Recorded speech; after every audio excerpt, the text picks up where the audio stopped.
মারুতি তো ইন্ডিয়ার জন্য প্রথম প্যাসেঞ্জার ফ্লেক্স ফুয়েল গাড়ি নিয়েই এসেছে, সেটা হচ্ছে ওয়াগনার ফ্লেক্স ফুয়েল। কিন্তু আজকে যে প্রশ্নটা উঠছে সেটা হচ্ছে যে আগামী 2-1 বছরের মধ্যে আর কোন কোন কোম্পানি কোন কোন গাড়ি ফ্লেক্স ফুয়েল নিয়ে আসতে পারে। তো আজকে এটাই জানার চেষ্টা করব যে আগামী 2-1 বছরের মধ্যে আর কোন কোন কোম্পানি, টাটা, মাহিন্দ্রা, হান্ডে কিংবা টয়োটা, কারা ইন্ডিয়ার জন্য ফ্লেক্স ফুয়েল ভেহিকেল নিয়ে আসছে। শুধু তাই নয়, সেই গাড়িগুলোর সম্ভাব্য ইঞ্জিন স্পেসিফিকেশন কি হতে পারে, কবে নাগাদ লঞ্চ করতে পারে, এইগুলো সবই জানার চেষ্টা করব। তো যারা আগামী দিনে ফ্লেক্স ফুয়েল ভেহিকেল কিনতে চান বা ভাবছেন যে একটা ফ্লেক্স ফুয়েল ভেহিকেল কিনবো, তাদের জন্য এই ভিডিওটা খুবই ইম্পর্টেন্ট। ভিডিওটা পুরো দেখবেন, তাহলে আশা করি উপকৃত হবেন। তো আজকে এরকম 5টা গাড়ি সম্বন্ধে জানবো। একদম 5 নম্বর থেকে শুরু করছি। 5 নম্বরে আসছে টাটা পাঞ্চ ফ্লেক্স ফুয়েল। এই গাড়িটাতে রয়েছে 1.2 litre Revotron 3 cylinder naturally aspirated petrol engine. এটা প্রায় 88 PS পাওয়ার প্রোভাইড করে এবং 115 ন্যানোমিটার টর্ক প্রোভাইড করে। অর্থাৎ ইঞ্জিনটাকে রাখা হয়েছে নর্মাল পাঞ্চের মতোই, কিন্তু এর ফ্লেক্স ফুয়েল ভার্সনে এর ফুয়েল লাইন, ইনজেক্টর, ইসিইউ ইত্যাদির মধ্যে কিছু চেঞ্জেস করা হয়েছে, যাতে কিনা এটা E85 পর্যন্ত ইথানল ব্লেন্ডিং নিয়ে চলতে পারে। তো এটা দেখুন, টাটা পাঞ্চ হচ্ছে ভারতে এখন সব থেকে বেশি বিক্রি হওয়া গাড়িগুলোর মধ্যে একটা। সুতরাং এর যদি ফ্লেক্স ফুয়েল ভার্সন ইন্ডিয়াতে আসে, তাহলে আশা করা যায় তার মার্কেট ভালোই হবে। এবারে আসছি 4 নম্বর গাড়িটার কথায়। এটা হচ্ছে হান্ডে ক্রেটা ফ্লেক্স ফুয়েল ভার্সন। এটাতে রয়েছে 1 litre turbo GDI petrol engine. এটা প্রায় 120 PS পাওয়ার প্রোভাইড করে এবং 172 ন্যানোমিটার টর্ক প্রোভাইড করে। আচ্ছা, ব্রাজিলে যেহেতু বহু বছর ধরেই কিন্তু হান্ডে ফ্লেক্স ফুয়েল ভেহিকেল তৈরি করছে, তো সুতরাং ইন্ডিয়ার মার্কেটে ফ্লেক্স ফুয়েল ভেহিকেল আনার জন্য কিন্তু হান্ডেকে বেশি কিছু এক্সপেরিমেন্ট করতে হবে না, যেহেতু এটা ওদের এটা প্র্যাকটিসের মধ্যেই রয়েছে ফ্লেক্স ফুয়েল ভেহিকেল তৈরি করা।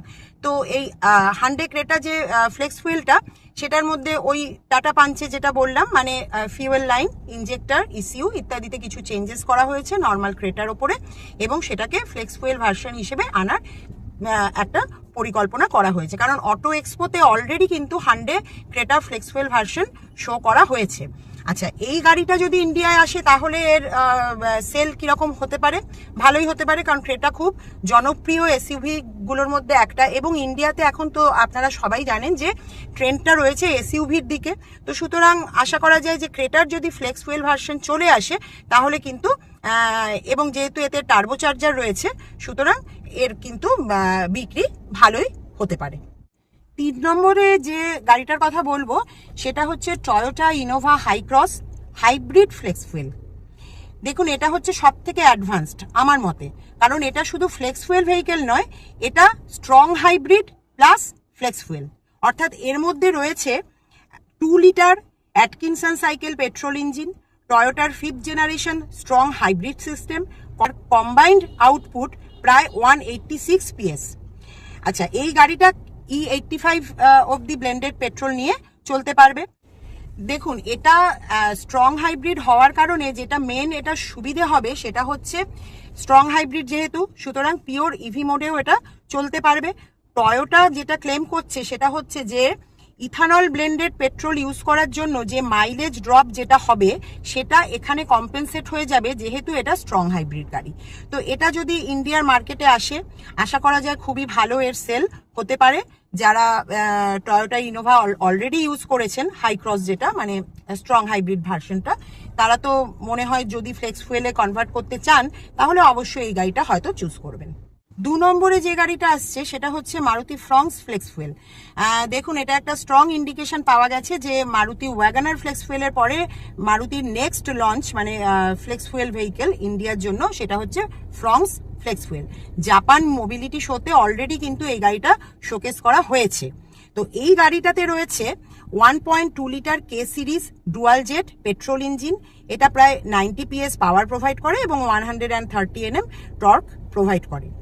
আচ্ছা, দেখুন, ফ্রংস হচ্ছে একটা ক্রসওভার এসইউভি।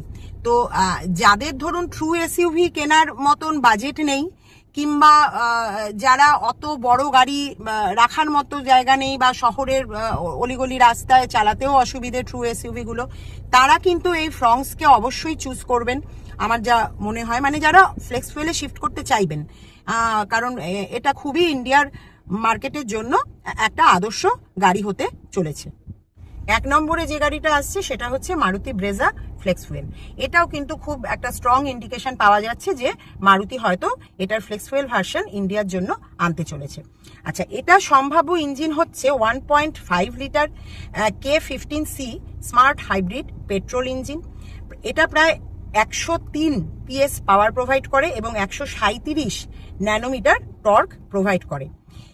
এই যেটা মারুতির ব্রেজার যে এই ইঞ্জিনটা এখন যেটা ব্রেজাতে ইউজ করা হচ্ছে সেটা অলরেডি কিন্তু E20 কম্প্যাটিবল। তো এরও মধ্যে কিছু চেঞ্জেস করা হতে পারে ফ্লেক্স ফুয়েল ভার্সনটা আনার জন্য, অর্থাৎ ওই ফুয়েল লাইন, ইনজেক্টর, ইসিউর কিছু পরিবর্তন এবং কিছু সেন্সারের অ্যাডিশন করে এটার ফ্লেক্স ফুয়েল ভার্সন রেডি করে ইন্ডিয়ার মার্কেটের জন্য আনলে আমার মনে হয় যে এটা কিন্তু খুবই একটা ভালো সেল ফিগার দেবে মারুতিকে।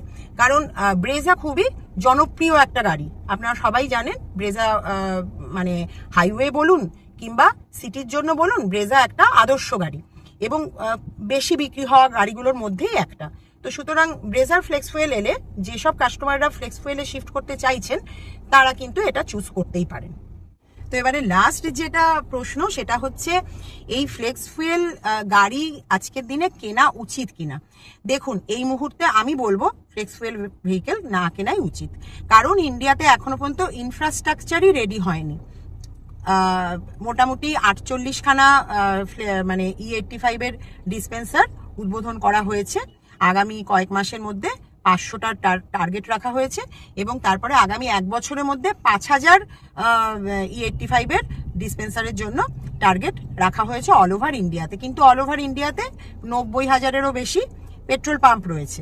তো সুতরাং এই 5000 সংখ্যাটা যে কতটুকু সেটা আশা করি বুঝতে পারছেন। তো আপনি আজকে ধরুন আবেগচালিত হয়ে একটা ফ্লেক্স ফুয়েল ভেহিকেল কিনেও নিলেন, এগুলোর দাম কিন্তু নর্মাল ভেরিয়েন্টের থেকে, নর্মাল যে পেট্রোল ভেরিয়েন্ট আছে তার থেকে অবশ্যই বেশি হবে, 2 থেকে 4 লাখ টাকা পর্যন্ত বেশি হতে পারে। তো আপনি কিনে ফেললেন, তারপরে দেখলেন যে আপনার এলাকায় E85 অ্যাভেলেবেলই নয়, তখন আপনাকে E20 দিয়েই এই গাড়িগুলোকে চালাতে হচ্ছে, তাহলে কিন্তু আপনার কোনো লাভ হবে না।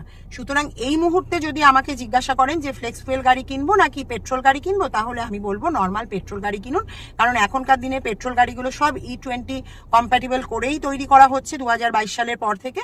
তো সুতরাং পেট্রোল গাড়ি কিনুন, নিশ্চিন্তে চালান। E85 এর ইনফ্রাস্ট্রাকচার আগে রেডি হোক, তারপরে এই ফ্লেক্স ফুয়েল গাড়ি কেনার কথা চিন্তা করবেন।